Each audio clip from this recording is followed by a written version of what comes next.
I want to also put on note that investigative advocates, including certain members, moderators, affiliates, have actually harassed me, spammed me on my page, and stirred up dangerous energy.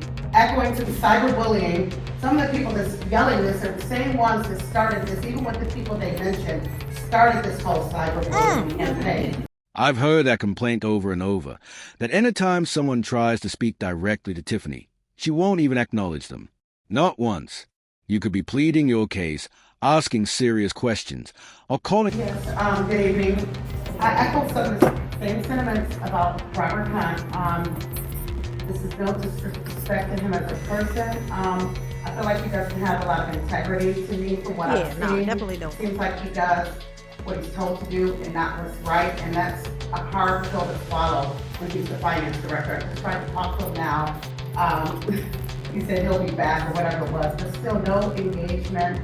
I do appreciate that he gave the report and that he fielded some questions, but I mean, he had time to answer. I don't feel like he's availing himself to just answer freely. Secondly, one thing about the budget, I do understand what you guys have presented. For me, I think the real comparison comes next budget year, fiscal year, when we actually get to see what was spent compared to what was allotted. Because I feel like there's no baseline. So I mean, they're operating kind of without, real structure being in place previously. So I actually understand that, and I'm anxious to see next year this time, this budget that is presented and voted upon compared to the next budget, and then what was actual versus what was projected. Because they did explain if certain things aren't used, then that money is not, it's reallocated or it's retained. So I understand that, so I'm gonna cut them some slack because of that. And I think that's a more fair comparison next year. Secondly, I wanna say, echoing to the cyberbullying, some of the people that's yelling this are the same ones that started this, even with the people they mentioned, started this whole cyberbullying campaign. I want to say about Babe Solo, specifically Jesse Jones, whatever you go by, please leave my name off of your content. You're trying to get clicks by creating mess. I've never said I wanted to fight you, never called you out your name, never did anything other than ask you to just stop talking or to lower your voice. It's all recorded. So I'm not sure why, at your age especially, you're engaging in this nonsense, because that's what it is. I've asked you on every single platform to refrain from calling my name out, for using my name, for making slanderous allegations that aren't true. I've asked you on every single platform, and I'm asking you now during public comment to refrain.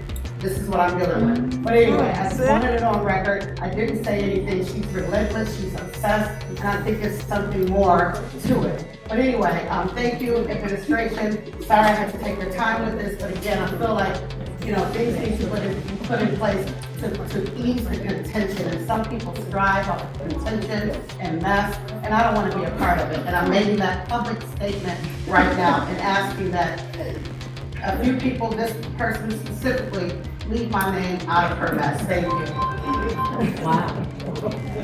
her out right to her face, and she just stares off into space like you're invisible.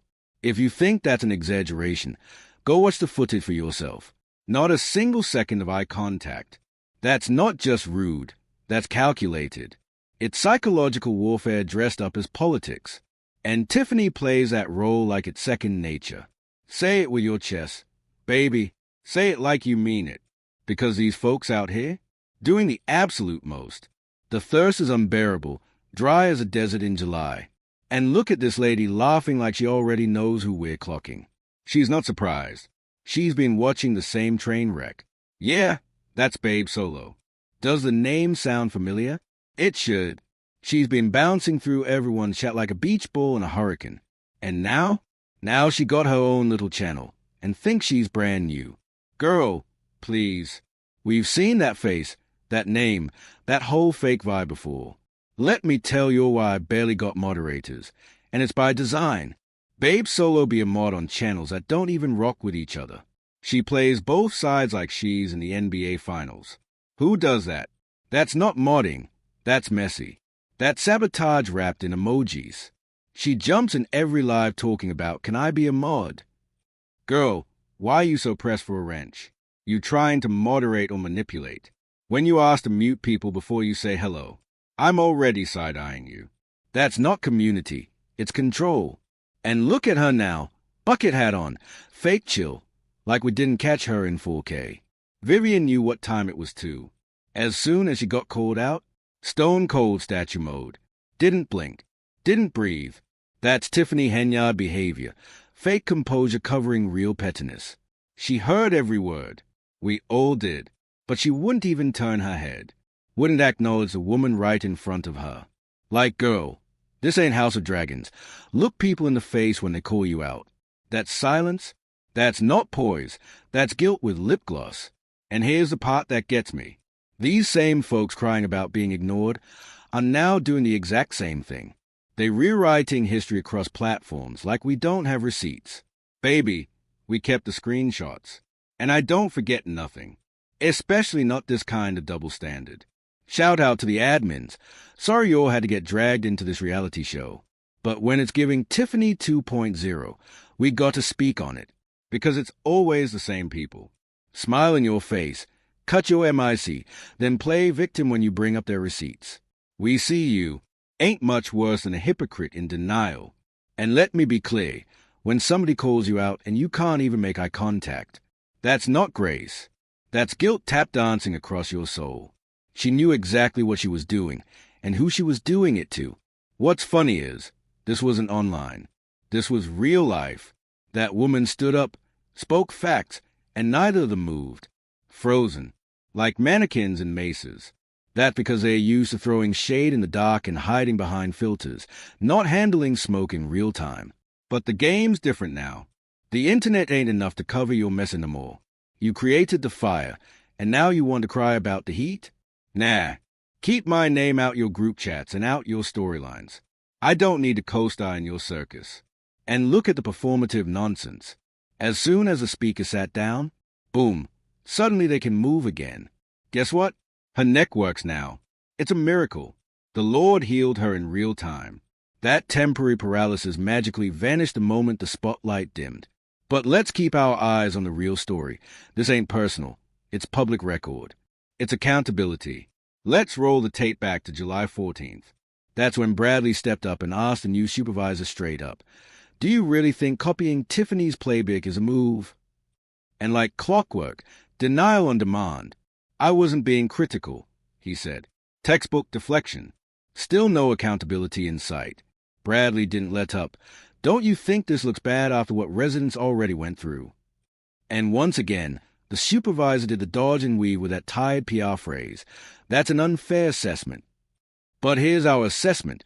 A shady backroom player was pulled to push through a block salary. Key players backed it. And now, their credibility? Hanging on by dental floss. Let's talk facts. You told residents a forensic audit was already approved. You even said it yourself. No RFP was submitted. No auditor was ever hired. You sat on it. Let it rut. Meanwhile, the same finance director from Tiffany's corrupt inner circle, still there, still unaccountable, and just dropped a budget so mess up, it either screams total incompetence or something way more deliberate. This is about taxpayer money in a township where funds can allegedly disappear faster than a Snapchat. Unapproved employees are still cashing checks, including folks who were caught lying under Tiffany's administration. And now events are being pushed through with zero public budget breakdowns. Monica? Jared? You're watching this train wreck?